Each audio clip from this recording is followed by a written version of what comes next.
I'm supposed to say something like, "Hey YouTube," or "What's up YouTube?" Am I supposed to say something like that? Something like that. Yes. All right, so like, "What's up YouTube? Mike Schulte from the Pork Tornadoes here." I can feel it coming in the air tonight. Oh Lord.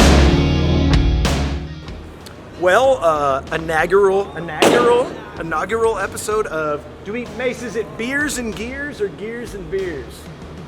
I think it's Gears and Beers. That's what we're gonna call it. He doesn't care. We celebrate our gear. We tell you all about our gear because it's weird.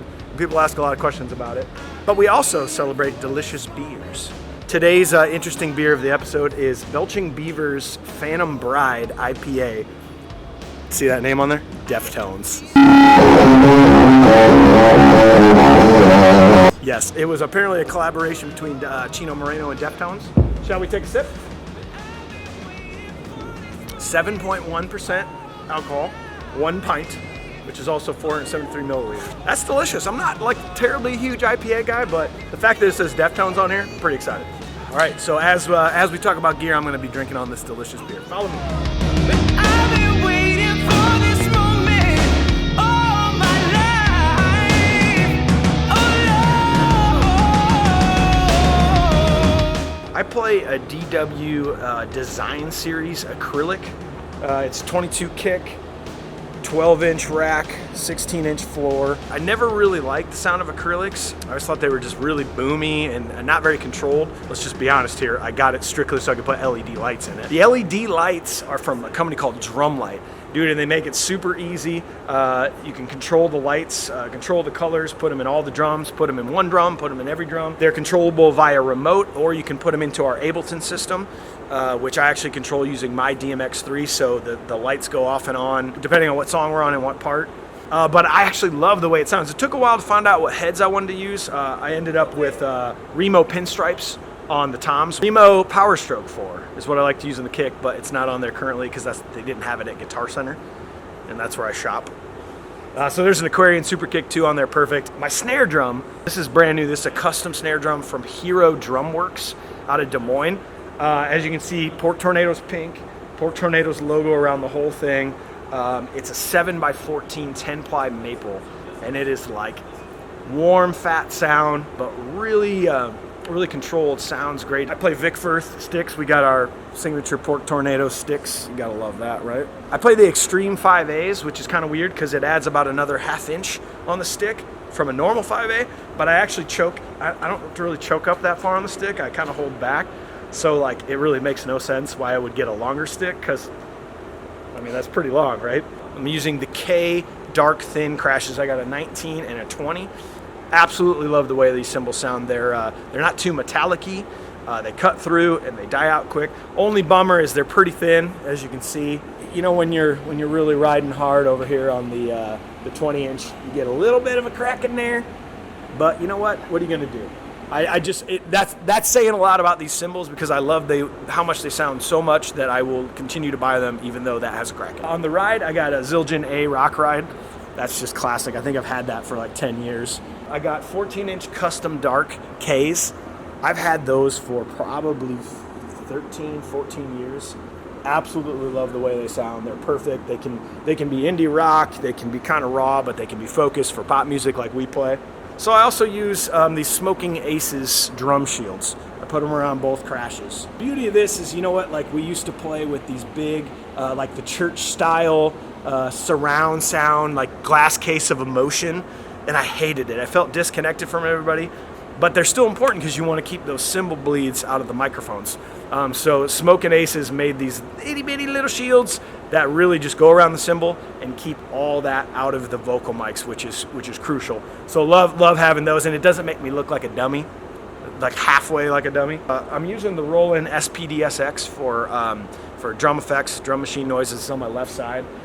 Depending on what song we're using, there's a different patch that has different noises on the actual pads, but I also run out into triggers.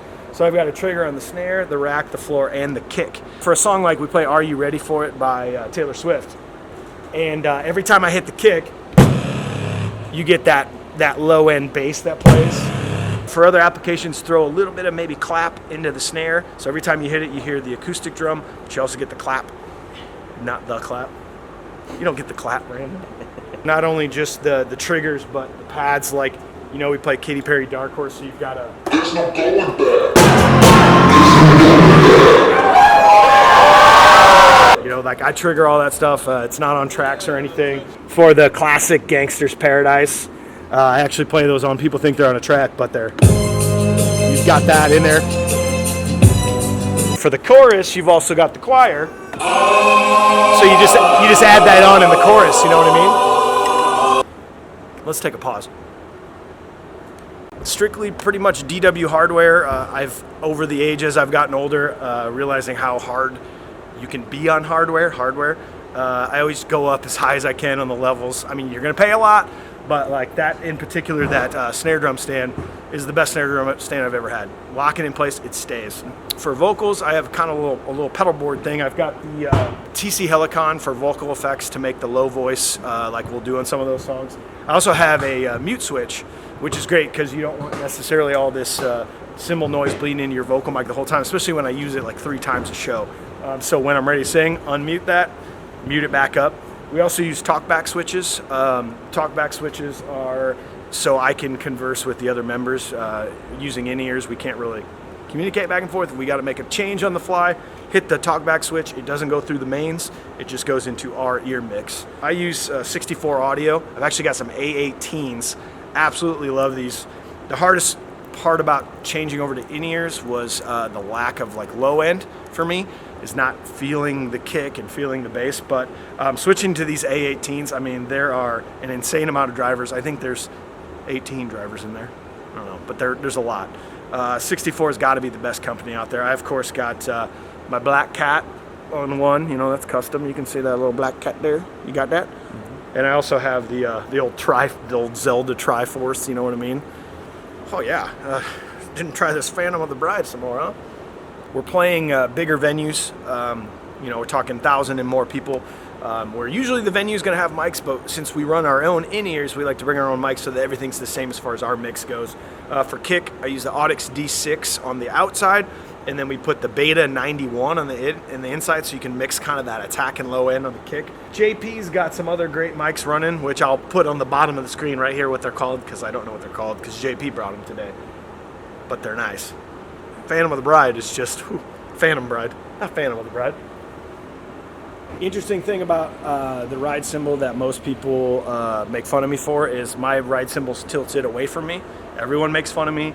They said they can't play my kit. The only reason I like doing that, I've done it for a long time, is because Aaron Tate, one of my favorite drummers from Minus the Bear, used to do it. So I did it for imitation purposes only, but now I really like the way it feels. It's because you can kind of come down like this.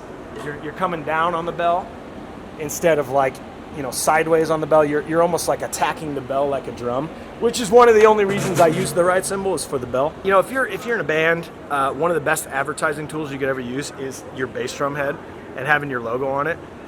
So clearly we have ours on there, but I just put a new one. I've ordered them from vintagelogos.com, and I custom changed the logo a little bit to put my cat in the O. Pretty sweet, right? They don't even know about it. You know, other than that, I have a nice fan, a Trusky Lasco fan. Trusky. I have a Trusky Lasco. This is 7%, guys. I mean, do you think I got a cool setup? I told him how you forced me into buying the DW acrylic set just because we could put lights in it.